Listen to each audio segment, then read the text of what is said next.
I wonder how many of y'all clicked on the video and you're like, bro cannot be serious. How to get gas? Bro can't be serious. I know how to get gas, but then you might watch this video and be like, oh, wow, I learned something.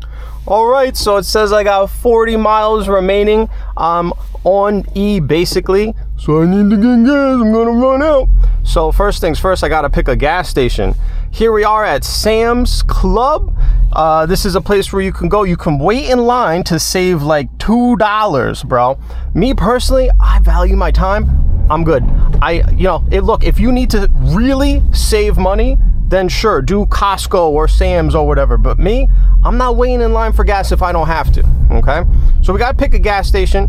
Whoa, look at these boomers, bro, that can't drive. That's another thing with these like penny pincher gas stations. You're gonna get like all the boomers. Like boomers love this. They love saving $2 and spending an extra 20 minutes in line waiting to get their gas. And this one's not even that bad, but I don't know if you can notice, but it was all old people in line. They got nothing to do all day, bro. That's why they're willing to wait to save like $1, $2, whatever it is. It's just not worth it.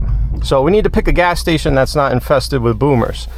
Me personally, I go with major brands. So here in central Pennsylvania, one of the best major brands is Sheetz. So we're gonna head on over to Sheetz. It takes 2 seconds to get there.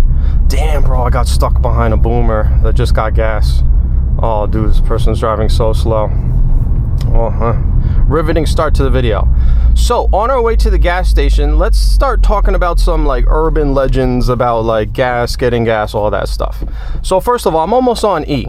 Now there's a lot of dudes out there who be like, yo bro, don't let it go on E. Don't be on E, bro. You're gonna mess your fuel pump, bro. Your fuel pump's gonna explode. You're gonna suck up all the sediment in the car. So generally speaking, any car made in like the last 15, 20 years, you don't really have to worry about it. There is a grain of truth to the whole, oh, my fuel pump and the sediment thing. So in the past, gas used to not really be as regulated, not as good. And so, yeah, like you would get more sediments built up on the bottom of your gas tank. So running it on E, you might suck some of that stuff up, mess up your car. But on modern cars, first of all, you have a fuel filter, okay? Oh, this is gonna take forever to get to the gas station, even though it's right there. Come on, lady, please go a little bit faster. First of all, you have a fuel filter. Second of all, a lot of the fuel pumps now, they have like a little sock on the bottom. So there's plenty of things that are gonna catch the sediment if you're gonna have sediment problems. You don't really have to worry about sucking up sediment. The fuel filter is gonna catch it. Or that little sock on the end of the fuel filter. Overheating your fuel pump, I mean, yeah, when you start going down to E, it will have to work a little harder if you're down to like just a gallon. But generally speaking, you're not really gonna have a problem. The fuel in the tank does help to cool the fuel pump, but it's not really gonna overheat on you. It's not really a thing. All right, so see this little arrow on the side of the gas tank? That tells you what side your gas tank is on, okay? So for this car, it's on the right, if you didn't know. I'm just gonna go over everything. People might not know. Yeah, I don't know if people know everything about how to get gas. This video is crazy, I won't lie. I was like, I'm gonna make a video on how to get gas and see. All right, now next thing. So this is another like kind of an urban legend. So just the same way, you don't really have to worry about like sucking up sediment by running your car on E. You don't have to turn the car off. I know this is a big one. People are rushing to the comments right now. Most gas station fires are not caused because the car was on. It's like people had cigarettes out, they spilled gas, they had static electricity. Those are the more likely things. A lot of these like urban legends about gas are from a long time ago when everything was just like more scuffed. You don't really have to turn the car off if you don't want to. Now, a lot of gas stations will tell you. Here at the Sheetz, I've never actually seen anything that says you have to turn off the car. But busy gas stations, they're not paying attention. They don't care. On this car, I turn off the car. Personally, I turn off the car.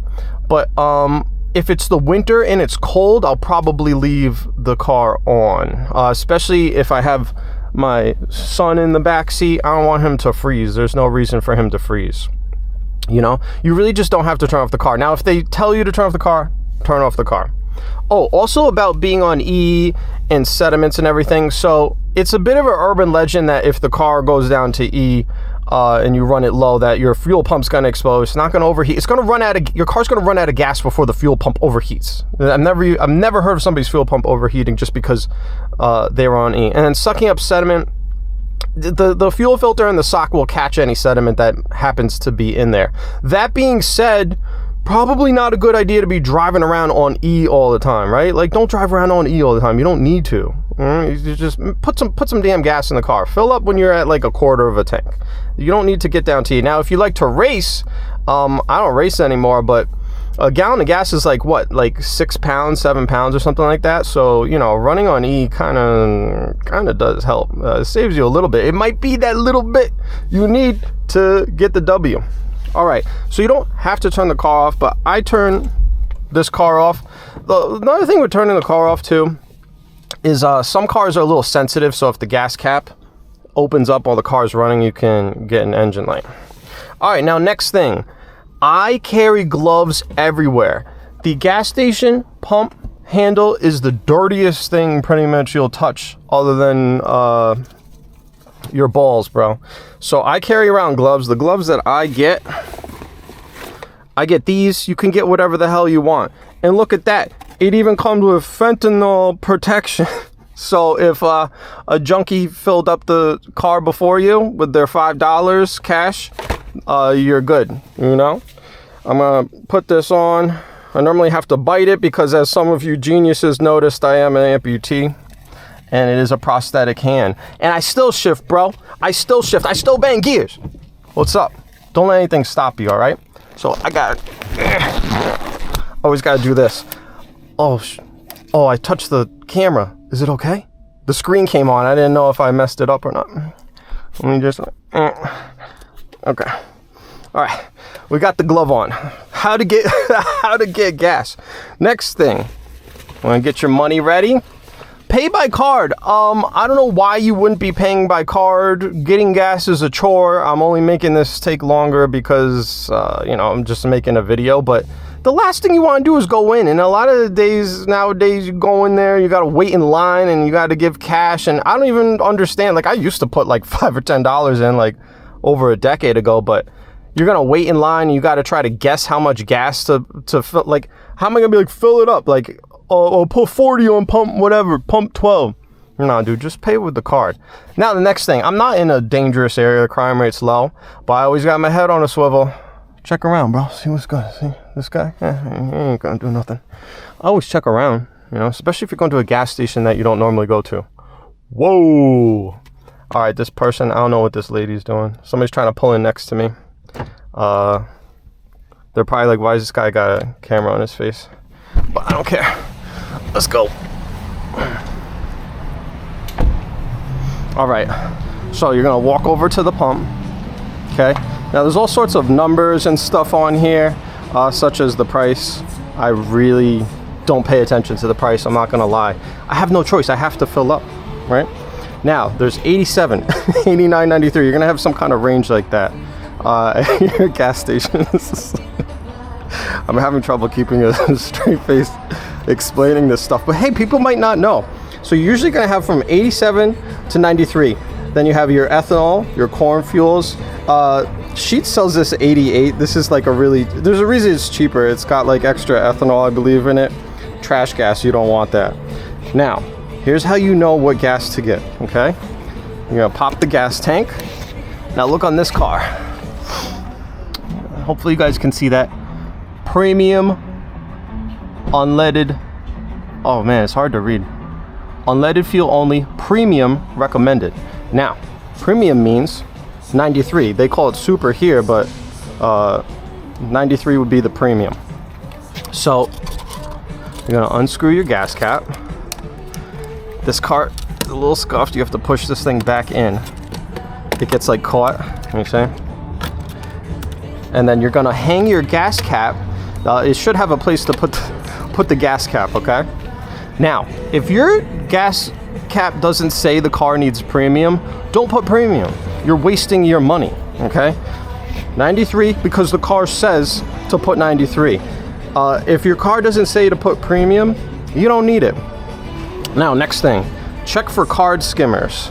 Look to make sure this thing is okay, that you're not getting scammed. I think it's okay. I could tap, but I don't know. I don't trust the taps. I might have to edit out because I think I just showed my card details. So I'm going to look away. Okay. Now, we're going to wait for the card to go through. It's processing. Keep your head on a swivel. You never know what's going on around you. This guy just pulled up with this truck. All right. Remove card. Now, what you're going to do is you're going to take the gas pump, put it in here. Okay. Now I'm going to go back. This car needs 93. So we press 93. All right. And now you're going to walk over here and you're going to start squeezing the nozzle. Now, what's nice about this state is you can set the clicker. Best thing ever. If you live in like New York or something like that, I think it might be illegal. So the gas stations, they'll have this taken off so you can't actually get the gas. Now, here's what's nice about wearing a glove. If you need to, oh, there's no splooge. They have no splooge today. What? This, I've never seen this before. They don't have the splooge. But normally they got the splooge. So if you're wearing a glove, like, you don't want to touch these things. These things are dirty as hell. But sometimes, like, if I'm on a road trip and I get like mad bugs on the windshield, then by wearing the glove, you don't care. You can actually pick this thing up, go ahead and use it. You're also going to need a state where you can actually set the clicker, right? All right, now when you're pumping, here's what you do. So you set the clicker. If you didn't have the clicker, you'd have to hold it. You're going to let the car fill up, and then when it gets full, you're going to hear a noise. It's going to go boom, and that means the car is full, and then you will stop. Remember to always keep your head on a swivel. Always double check to make sure you actually got gasoline and you didn't fill up with corn fuel if you didn't need that. Okay, don't screw up and get the wrong gas. Don't screw up and get the wrong gas. So damn, it's $4 a gallon now. I don't look at the price because you don't have a choice, man. There's no choice. So I prefer to fill up all the way. That way I can keep better track of the MPG in the car. So I know, if you're struggling, you might only be able to put like $20 in. I used to do the same thing. But by filling up the whole way and constantly tracking the mileage in between your fill-ups, you can actually check the MPG in the car, and I'll show you why. Okay, you see how it clicked? Don't be one of these boomers who come over here and then they start trying to top it off. It could overflow. Here's the number one thing you got to watch out for when you're filling up, okay? Just when you're putting this thing in here and you're filling it up, the only thing that could really go wrong, you see why it has this rubber piece, is it could overflow and then the gas could like shoot out and get all over you. Now you have like a huge mess. You don't need to overfill the car. Now what I do is I always shake the thing, because look at the nozzle. You always get a little gas. I want every penny. But also, you don't want to pull this out and then it'll splash a little gas and it could get on your paint. So just kind of like smack a little bit, just kind of, guys, you'll know, just kind of, you go to the bathroom, you got to do this sometimes. Take it out. Make sure you replace it. Make sure you replace it. Make sure, okay, no receipt. We don't need a receipt, okay? Always make sure you put it back. You don't want the next person to get free gas. Now, you got to screw the gas cap back on. It tells you, a loose cap may turn on, check engine light. You usually only need to turn it till it clicks once. That's it, one click. Don't need to do more. Now make sure you close it. Done. This is back. No receipt. We're good. Nobody else can use the gas. Now, another urban legend about getting gas. It's 11 a.m. right now. So, in the past, these gas pumps really only measured the rate of flow of the gas. This is like over 20 years ago. So people realized, ooh, if you come like during the morning, or they assumed if you come like when it's colder out, that you'll get more gas. But modern gas pumps, they measure the rate of flow and the volume. So that's an urban legend. If you hear someone like, yo bro, you gotta get gas in the morning, you get more gas. That's fake now. You can fill up at any time. Doesn't matter. All right. So we got our gas. we're good. We can't do splooge, but I just washed the car, so we're good. You know, look, always give your car a look around, make sure everything's cool, you know. Head on a swivel, getting back in. I want to get jumped behind these people. Get in and lock the doors so you don't get jumped, bro. Oh, I forgot an important step because I'm making a video. I forgot to throw out my glove and I touched inside the car like an idiot, dude. See, this is why you need a tutorial, because you won't know what you're doing. Duh. I'll have to clean the lock. I'll have to clean the lock. Next time.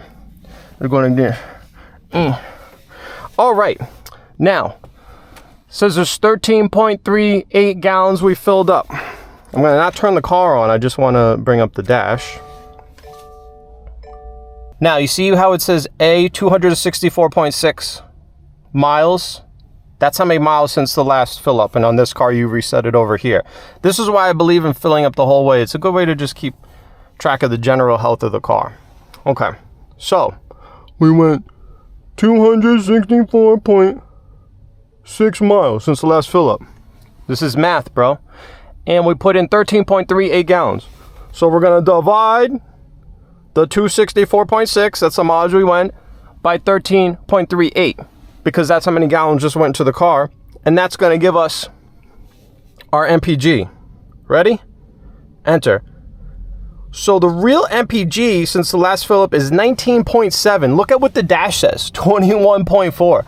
I've noticed this on Subarus. They are like around, this is very consistent. They're like 2 MPG higher. So if it says 21, it's probably 2 less. Okay? So in this case, it's a little less than 2 less. Right? It's like what, 1.7-ish? Trying to do mental math real quick. This is why you fill up the whole way and then you reset your trip each time. So I just filled up $54.8. I don't even look at the price anymore, I'll be honest. Okay, now we're gonna hit trip reset. Now you see how trip A is back and I can see my actual MPG. Now the reason it's good to know your actual MPG is because now you can actually calculate your real range. So remember the car said I had 40 miles remaining when I went to fill up? It said I have 40 miles left. Now, this car has like a 16-gallon fuel tank, okay? And we just put 13.3 gallons in. So it's like this gas tank is like 16.5, I believe, ish. So we had about 3 gallons of fuel left. So by the 19 MPG, right, we had about 60 miles remaining, but the car said I only have 40. I've noticed a lot of cars do this.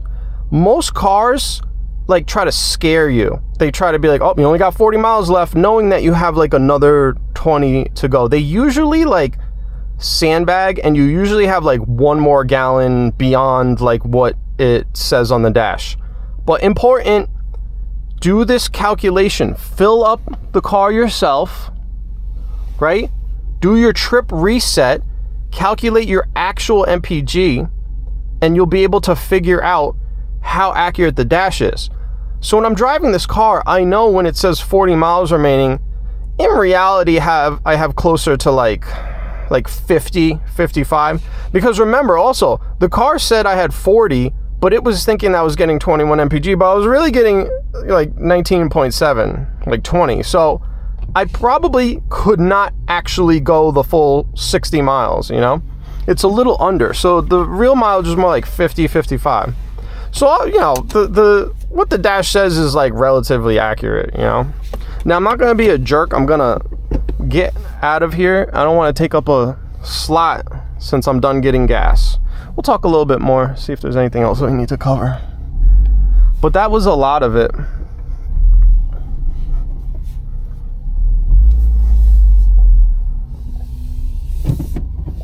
So always do your hand calculation.